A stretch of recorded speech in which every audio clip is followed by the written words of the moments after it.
मेरा नाम अनामिका है। उम्र 22 साल। मैं एक मध्यम वर्गीय लेकिन खुशहाल परिवार से हूँ। हमारा घर शहर के बीचों बीच एक पुरानी कॉलोनी में है। घर बड़ा तो नहीं, लेकिन इतना है कि उसमें प्यार और अपनापन आसानी से समा जाए। पापा का नाम अरुण वर्मा है। वो बैंक में मैनेजर हैं, सख्त लेकिन दिल से बेहद नर्म। माँ का नाम सुषमा वर्मा है। पूरे मोहल्ले में उनकी पहचान उनके स्वादिष्ट खाने और मददगार स्वभाव से है। और मेरी छोटी बहन है रिया, उम्र 19 साल, कॉलेज में पढ़ती है। बचपन से ही रिया और मैं बिल्कुल अलग अलग स्वभाव की थीं। मैं थोड़ी गंभीर, जिम्मेदार और पढ़ाई में आगे रहती थी। रिया चंचल, शरारती और हर वक्त हंसी मजाक करने वाली।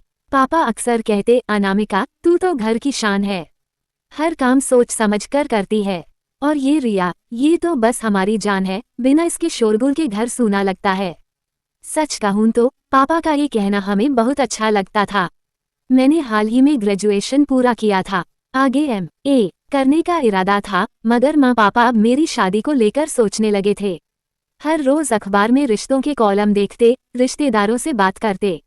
कभी कभी माँ मुझसे पूछती, बेटी तेरी कोई खास पसंद है क्या? कोई लड़का पसंद हो तो बता दे।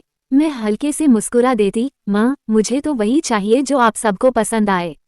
हमारा घर बहुत खुशहाल था। माँ हर सुबह पूजा करती, पापा अखबार पढ़ते और रिया व मैं रसोई में हंसी ठिठोली करते। शाम को सब लोग साथ बैठकर चाय पीते और दिन भर की बातें करते। मुझे हमेशा लगता था कि अगर मेरी शादी होगी तो मैं चाहूंगी कि मेरा पति भी ऐसा ही परिवार चाहे, जहां सब साथ हों, प्यार हो और एक दूसरे के लिए समय हो। एक दिन पापा ने ऑफिस से लौटते ही कहा, अनामिका आज मेरे एक पुराने दोस्त से मुलाकात हुई। उनके बेटे के बारे में सोच रहा हूँ।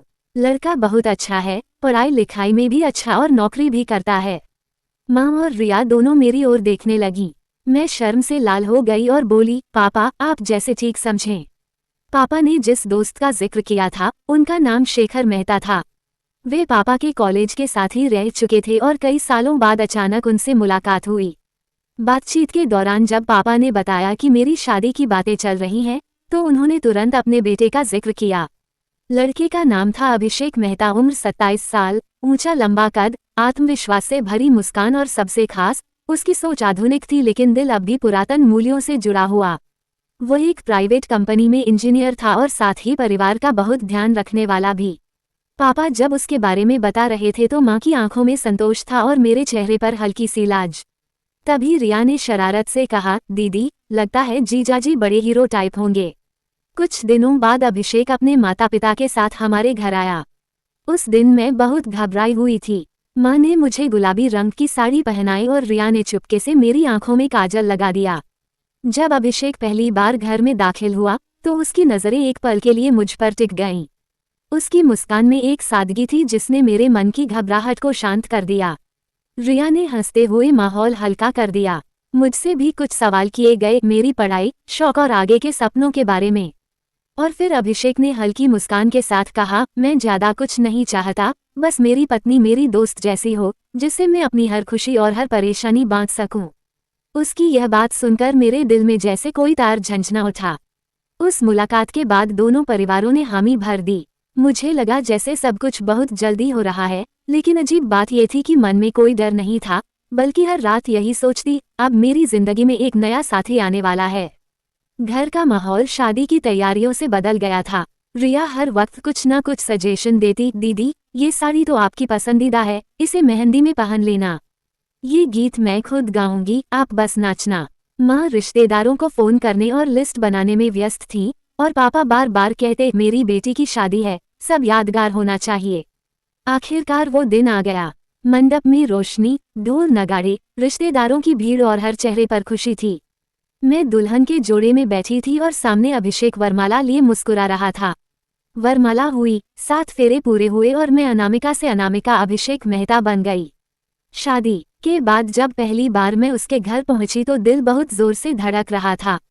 शादी के कुछ दिन बाद ही मेरी जिंदगी जैसे एक नए रंग में रंग गई। पहली बार मायके से दूर होकर किसी और घर में रहना आसान नहीं था, मगर अभिषेक की मौजूदगी ने हर मुश्किल को आसान बना दिया। उसका घर बहुत बड़ा तो नहीं था, लेकिन साफ सुथरा और अपनापन से भरा हुआ था। उसकी माँ बहुत प्यारी और स्नेही थी और पिताजी थोड़े सख्त लेकिन दिल के साफ। घर में पहले से ही ऐसा अपनापन था कि उसमें मुझे शामिल होने में ज्यादा देर नहीं लगी। अभिषेक हर रोज मेरी छोटी छोटी बातों का ध्यान रखता। कभी कहता, आज तुम थक गई होगी, खाना मैं बना लेता हूँ, तो कभी चुपके से मेरी पसंद का फूल लाकर कमरे में रख देता। शादी के बाद की पहली सुबह मैं जल्दी उठ गई थी। मन में यही सोचती कि सास ससुर मुझसे क्या उम्मीद करेंगे, लेकिन जैसे ही मैं रसोई में पहुंची तो देखा अभिषेक वहां पहले से मौजूद था। वो हंसते हुए बोला, नई दुल्हन को आज छुट्टी मिलनी चाहिए, चलो आज नाश्ता हम दोनों साथ बनाएंगे। उस दिन हम दोनों ने मिलकर आलू के पराठे बनाए और जब सास ससुर ने मुस्कुराते हुए उन्हें खाया तो मेरे दिल से सारा डर निकल गया। हाँ, ये घर मेरा भी है। अभिषेक का स्वभाव बहुत ही रोमांटिक था। कभी अचानक बालकनी में बुलाकर कह देता, तारों की तरह चमकती हो तुम, तो कभी छोटी छोटी चिट्ठियां लिखकर मेरे तकिए के नीचे रख देता, तुम हो तो हर दिन त्योहार है।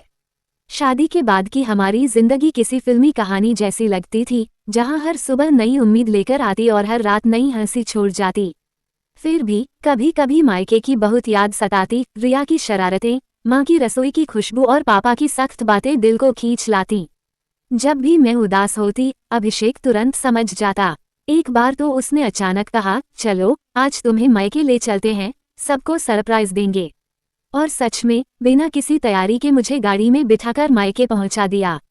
माँ पापा की आंखों में खुशी के आंसू आ गए और रिया मुझे कसकर पकड़कर बोली, दीदी बिना बताया आ गई। कितनी याद आ रही थी।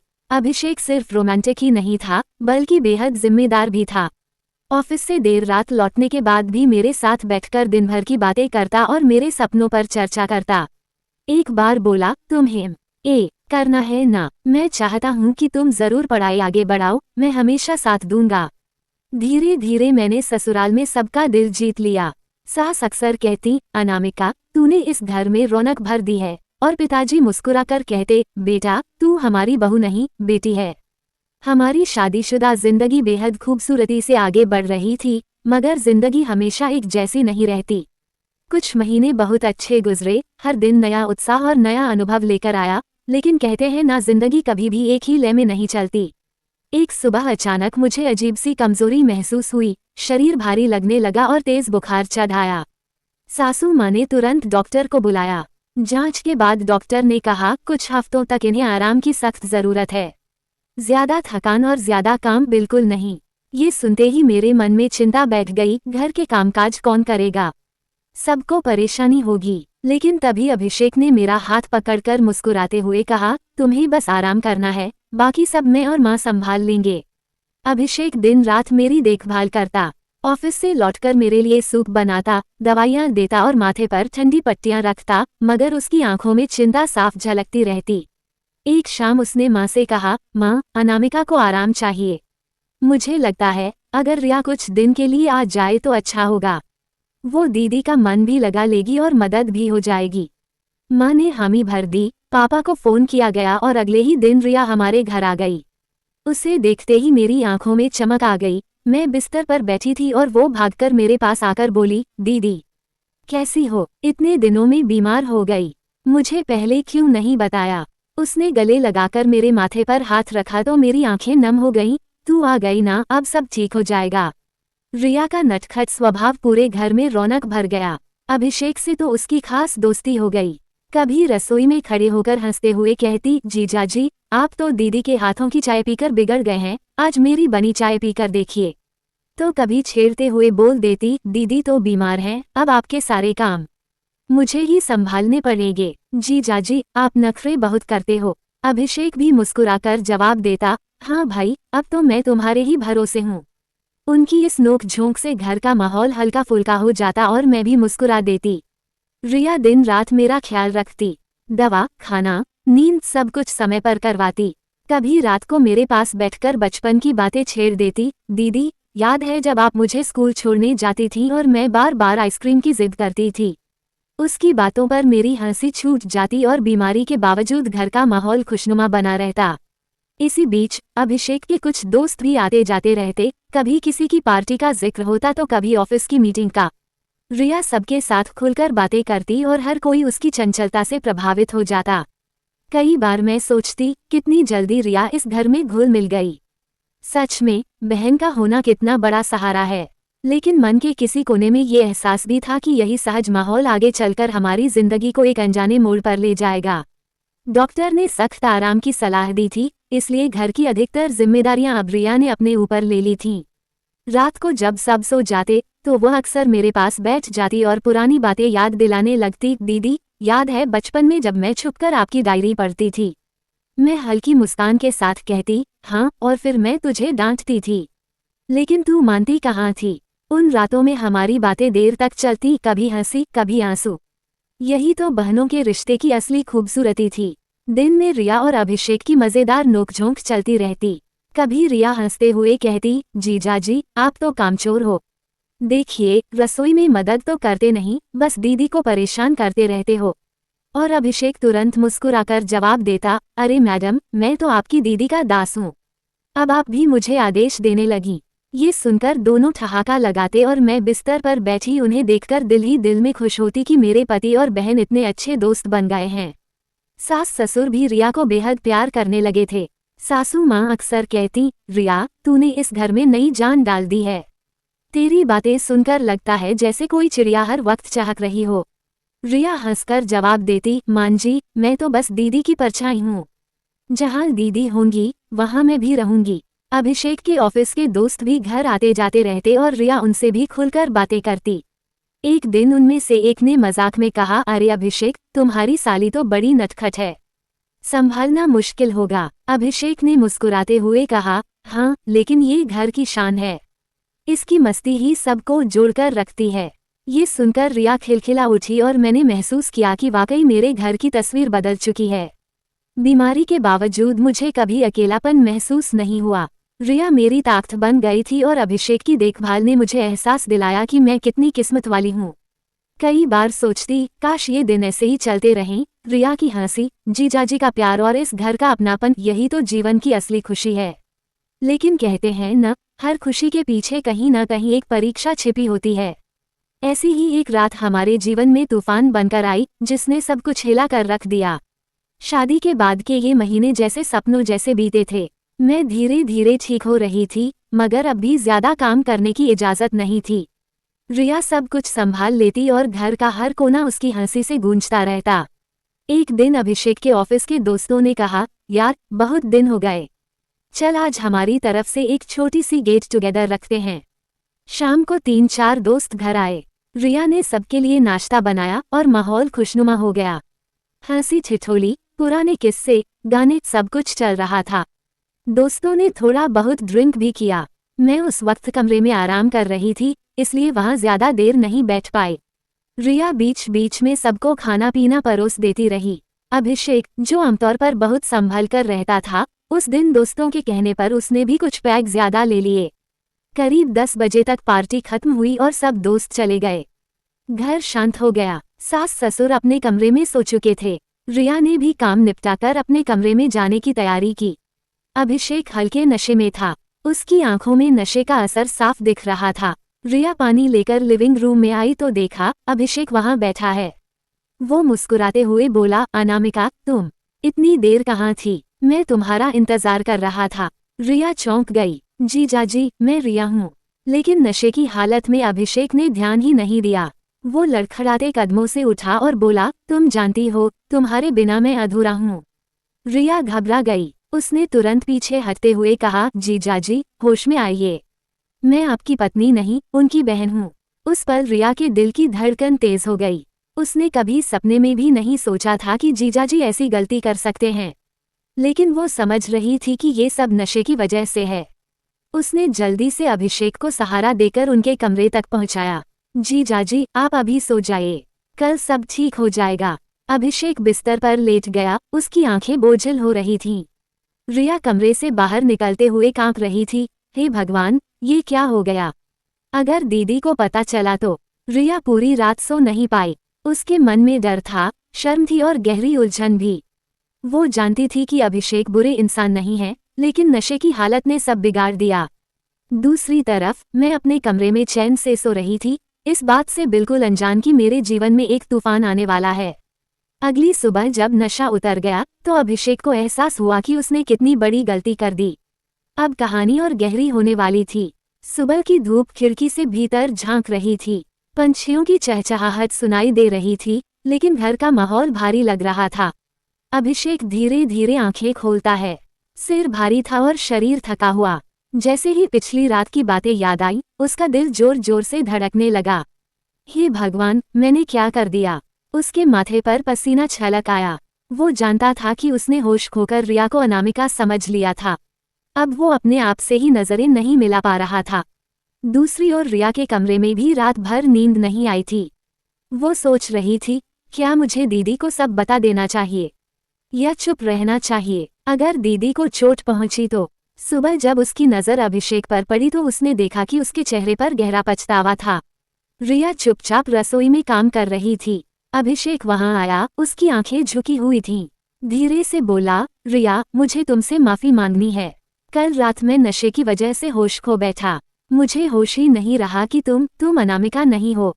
रिया ने गहरी सांस ली और कहा, जीजा जी, मैंने भी समझा कि आप नशे में थे, लेकिन ये गलती दोहराई नहीं जानी चाहिए। मैं आपकी बहन जैसी हूँ। दीदी आप पर भरोसा करती हैं। कृपया उस भरोसे को मत तोड़िए। अभिषेक की आंखों में आंसू आ गए। तुम बिल्कुल सही कह रही हो। मैं खुद से नफरत कर रहा हूँ। लेकिन क्या ये सच अनामिका को बताना चाहिए? रिया उलझ गई। अगर वो सच बताती तो मेरी दुनिया हिल जाती, लेकिन अगर छिपाती तो उसके मन पर बोझ हमेशा बना रहता। उसने धीरे से कहा, मुझे लगता है सच बताना ही सही होगा। अगर रिश्ता विश्वास पर टिका है तो उसमें कोई झूठ नहीं होना चाहिए। अभिषेक ने सिर झुका लिया। ठीक है, आज ही मैं अनामिका को सब सच बता दूंगा। चाहे कुछ भी हो, मैं अब और झूठ नहीं जी सकता। शाम को मैं अपने कमरे में किताब पढ़ रही थी। अभिषेक मेरे पास आया। उसका चेहरा उतरा हुआ था। अनामिका, मुझे तुमसे कुछ कहना है। मैंने किताब बंद की और हैरान होकर उसे देखा। क्या हुआ? इतने परेशान क्यों लग रहे हो? उसकी आंखें नम थीं। कल रात मैंने एक गलती कर दी। नशे में मैंने रिया को तुम्हारी जगह समझ लिया, लेकिन जैसे ही होश आया, मुझे अपनी भूल का एहसास हुआ। मैं खुद को माफ नहीं कर पा रहा हूँ। उसकी बात सुनते ही जैसे जमीन खिसक गई। मेरे होंठ कांप उठे, आंखें नम हो गईं। क्या तुम ये कह रहे हो कि तुमने रिया को? वो तुरंत बोल पड़ा, नहीं अनामिका, मैंने सिर्फ उसे तुम्हारा नाम लेकर पुकारा, उसे अपना समझ लिया। उसने तुरंत मुझे रोका और कमरे तक पहुंचाया। उस मासूम ने मेरी गलती संभाल ली, लेकिन मैं खुद को माफ नहीं कर पा रहा हूँ। मैं बहुत देर तक कुछ बोल ही नहीं पाई। दिमाग जैसे सुन्न हो गया था। लेकिन जब मेरी नज़र रिया पर पड़ी, जो दरवाजे पर खड़ी थी और उसकी आंखों में सच्चाई साफ झलक रही थी, तब मैंने गहरी सांस ली। गलती हुई है और गलती इंसान से ही होती है, लेकिन ये गलती दोबारा नहीं होनी चाहिए। अभिषेक ने सिर झुका दिया। मैं वचन देता हूँ अनामिका, आज से कभी भी शराब को हाथ नहीं लगाऊंगा और तुम्हारे विश्वास को कभी नहीं तोड़ूंगा। रिया धीरे से मेरे पास आई और बोली, दीदी, मैंने कुछ गलत नहीं होने दिया। मैंने सिर्फ आपको और जीजाजी को बचाने की कोशिश की। कृपया मुझे दोष मत दीजिए। मैंने उसे गले से लगा लिया। नहीं रिया, तूने बहुत हिम्मत दिखाई। अगर तू न होती तो पता नहीं क्या हो जाता। उस रात हम तीनों ने बहुत रोया, लेकिन आंसुओं के साथ साथ एक नई शुरुआत का बीज भी बो दिया गया। सुबह की ठंडी हवा कमरे में बह रही थी। हम तीनों चुपचाप बैठे थे, लेकिन दिल में एक नया सुकून था। बीती रात की सच्चाई और गलतियां अब हमारे बीच एक दीवार नहीं बल्कि सीख बन चुकी थीं। अभिषेक ने सबके सामने हाथ जोड़कर कहा, अनामिका, रिया, मैं अपनी भूल कभी नहीं भूलूंगा। अब मैं शराब को हाथ भी नहीं लगाऊंगा। मुझे समझ आ गया है कि नशा इंसान को इंसान नहीं रहने देता। उसकी आंखों में साफ ईमानदारी थी। मेरे दिल का बोझ कुछ हल्का हुआ। रिया ने धीमी आवाज में कहा, दीदी, कल जो हुआ उसने मुझे बहुत डरा दिया था, लेकिन मैंने सोचा, अगर मैं चुप रहूंगी तो ये बोझ मुझे जिंदगी भर सताएगा। इसलिए मैंने सच्चाई सामने रखी। मैं चाहती हूँ कि हमारी जिंदगी में कभी कोई झूठ या डर न रहे। मैंने उसके सिर पर हाथ रखा और मुस्कुराई। रिया, तूने सही किया। तूने मुझे और मेरे घर को टूटने से बचा लिया। मैंने गहरी सांस ली और अभिषेक की ओर देखा। अभिषेक, मैं जानती हूँ कि इंसान से गलती होती है, लेकिन जो गलती मान ले और उसे सुधारने का वादा करे, वही सच्चा इंसान है। आज से हम तीनों मिलकर इस घर को खुशियों से भरेंगे। लेकिन याद रखना, विश्वास एक बार टूट जाए तो वापस जुड़ना मुश्किल होता है। अभिषेक ने तुरंत मेरे हाथ थाम लिए। मैं कभी इस विश्वास को नहीं तोड़ूंगा अनामिका। उस रात पहली बार घर में भारीपन नहीं था। रिया ने हंसते हुए चाय बनाई, अभिषेक ने हंसकर मदद की और मैं देखती रही। हम तीनों ने समझ लिया था कि रिश्तों की असली मजबूती विश्वास और मर्यादा में है। रिश्ते झूठ और डर पर नहीं, बल्कि विश्वास और ईमानदारी पर टिके होते हैं। उस दिन के बाद से हमारी जिंदगी बदल गई।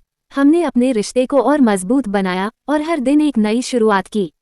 दोस्तों, इस कहानी ने हमें सिखाया कि जिंदगी में गलती से भी रिश्ते टूट सकते हैं, लेकिन सच्चाई और भरोसा उन्हें बचा लेता है। आपकी नज़र में रिश्तों की सबसे बड़ी ताकत क्या है? अपनी राय कमेंट बॉक्स में ज़रूर लिखें। और अगर आपको ये कहानी पसंद आई हो तो लाइक कीजिए, दोस्तों के साथ शेयर कीजिए और ऐसी ही कहानियों के लिए चैनल को सब्सक्राइब करना मत भूलिएगा।